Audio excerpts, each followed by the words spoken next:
বিসমিল্লাহির রহমানির রহিম। আমি এখন যে কিতাব থেকে তোমাদেরকে এই হাদিসটা শোনাবো সেটা হলো রিয়াদুস সালিহিন। এই কিতাবের মধ্যে ইমাম নববী রহমতুল্লাহি আলাইহি বিভিন্ন বাব তিনি উল্লেখ করেছেন এবং বিভিন্ন বাবের প্রত্যেকটা বাবের বিষয়বস্তু আলাদা আলাদা। এখন আমি তোমাদেরকে যে অধ্যায় থেকে যে বাব থেকে হাদিসটা শোনাবো সেটি হলো সবর সম্পর্কে। কি সম্পর্কে? যেই গুণটা আমাদের প্রত্যেকের ভিতরে অনেক অভাব আছে। সবর, ধৈর্য, সহনশীলতা, এটা আমাদের প্রত্যেকের ভিতরে এটার অনেক অভাব, যার কারণে আজকে সমাজের মধ্যে বিভিন্ন ধরনের বিশৃঙ্খলা, মারামারি, গ্যাঞ্জাম, ফ্যাসাদ এগুলো হচ্ছে। এর একটা মূল কারণ হলো আমরা ধৈর্য ধারণ করতে পারি না। কি করতে পারি না? ধৈর্য ধারণ করতে পারি না। তো আল্লাহর রসুল আমাদেরকে এই ধৈর্য ধারণ সম্পর্কে কতটা সুসংবাদ দিয়েছে আমরা এটা হাদিস থেকে জানবো ইনশাআল্লাহ। হাদিসের মধ্যে আসছে, ওয়ান মুআজ ইবনে আনাসিন রাদিয়াল্লাহু আনহু আন্না নবিয়্য সাল্লাল্লাহু আলাইহি ওয়াসাল্লাম قال, হযরত মুআজ ইবনে আনাস রাদিয়াল্লাহু আনহু থেকে বর্ণিত, রাসূলুল্লাহ সাল্লাল্লাহু আলাইহি ওয়াসাল্লাম বলেছেন। আচ্ছা, আমরা মুআজ ইবনে আনাস রাদিয়াল্লাহু আনহুর সংক্ষিপ্ত পরিচয় আমরা জানার চেষ্টা করি। মুআজ ইবনে আনাস রাদিয়াল্লাহু আনহু তিনি জুহনি গোত্রের লোক ছিলেন এবং রসুল সাল্লাল্লাহু আলাইহি ওয়াসাল্লামের জন্য নিবেদিত প্রাণ ছিলেন এবং ইসলামের শুরু যুগেই তিনি মুসলমান হয়েছেন। কে? মুআজ ইবনে আনাস। কি নাম বললাম? আনাস। তিনি বলেন, তার এর থেকে বর্ণিত হাদিসটি, রসুল্লাহ সাল্লাল্লাহু আলাইহি ওয়াসাল্লাম বলেছেন, মান কাযামা গায়যান ওয়া হুয়া কাদিরুন আলা আন ইউনকিযাহু, যে ব্যক্তি নিজের রাগকে সংবরণ করে, নিজের রাগকে নিয়ন্ত্রণ করে, কখন? ওয়া হুয়া কাদিরুন আলা আন ইউনকিযাহু, যখন সে তার এই রাগকে বাস্তবায়ন করতে সক্ষম।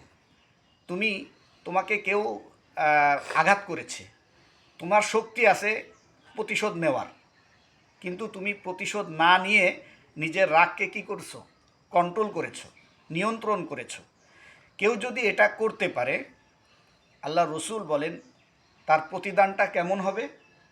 দাআহুল্লাহু আলা রুউসিল খালাইকি ইয়াউমাল কিয়ামাতি হাত্তা ইউখাইয়িরাহু মিনাল হুরিল ঈনি মা শা, যে আল্লাহ তাআলা কাল কিয়ামতের দিন তাকে সমস্ত সৃষ্টির সামনে তাকে ডাকবেন, যে এই গুণটা অর্জন করতে পারবে, মানে রাগের সময় প্রতিশোধ না নিয়ে নিজের রাগকে কন্ট্রোল করতে পারবে।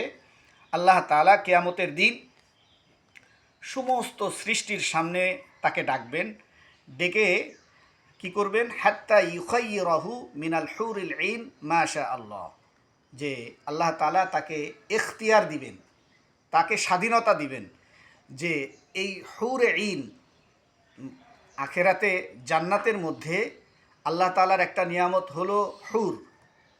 কি? হুর। এই হুর সুন্দরী, এই সমস্ত হুরদের মধ্য থেকে সে যা চাবে সেগুলোকে সে গ্রহণ করতে পারবে। সুবহানাল্লাহ বললে না? তাহলে আল্লাহ তাআলা তাকে এই এখতিয়ার দিবেন যে তোমার এই হুরদের মধ্যে যাকে পছন্দ হয় তাকেই তুমি কি করতে পারো? গ্রহণ করতে পারো। তাহলে এই প্রতিদানটা কিসের প্রতিদান? যে নিজের রাগের সময় নিজের রাগকে কি করলো? কন্ট্রোল করলো। এই জন্য আমাদের সবারই রাগ আসে বিভিন্ন কারণে, একে অপরের সাথে রাগারাগি হয়, নিজের মেজাজ কঠিন হয়ে যায়, তখন নিজেকে কি করা? কন্ট্রোল করা, রাগকে কন্ট্রোল করা, না রাগকে নিয়ন্ত্রণ করা। কথা বুঝে আসছে? এই জন্য তোমার রাগ আসবে, যদি রাগকে কন্ট্রোল করতে পারো তুমি একজন শক্তিশালী মানুষ। অন্য হাদিসের মধ্যে আল্লাহ রসুল বলেছেন যে প্রকৃত শক্তিশালী সেই যে নিজেকে কন্ট্রোল করে, রাগের সময় যে কি করতে পারে? নিজেকে কন্ট্রোল করতে পারে, নিজের নফসকে কন্ট্রোল করতে পারে। এই হলো প্রকৃত বাহাদুর, এই হলো প্রকৃত বীর। তুমি যদি রাগের সময় নিজেকে কন্ট্রোল করতে পারো, তুমি আঘাত না করে, তাহলেই তুমি প্রকৃত বীর, প্রকৃত শক্তিশালী। আর রাগের সময় তুমি যদি কাউকে আঘাত করে ফেলো, নিজেকে কন্ট্রোল করতে না পারো, নিয়ন্ত্রণ করতে, নিজের রাগকে নিয়ন্ত্রণ করতে না পারো, তাহলে তুমি সেই বীর, সেই আল্লাহ রসুলের দেওয়া বীর তুমি লাভ করলে না। কথা বুঝে আসছে? এই জন্য আমরা সবাই চেষ্টা করব নিজের রাগকে কি করার, কন্ট্রোল করার। আল্লাহ তাআলা আমাদেরকে এই গুণটা অর্জন করার তৌফিক দান করুন।